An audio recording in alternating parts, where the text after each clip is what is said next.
ஒரு அரண்மனையில ஒரு எலி ரொம்ப நாளா தொந்தரவு பண்ணிக்கிட்டே இருந்துச்சாம்.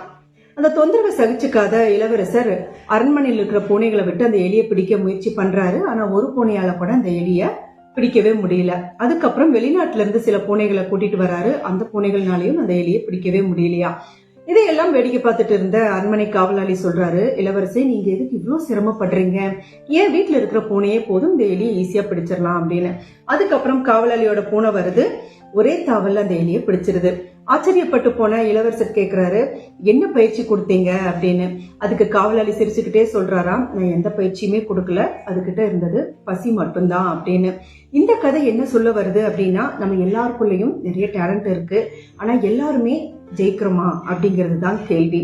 நாம் ஒரு விஷயத்தை அடையணும், அச்சீவ் பண்ணணும் அப்படின்னா அது பத்தின நாலேஜ் இருந்தா பத்தாது, நமக்குள்ள டேலண்ட் இருந்தா பத்தாது.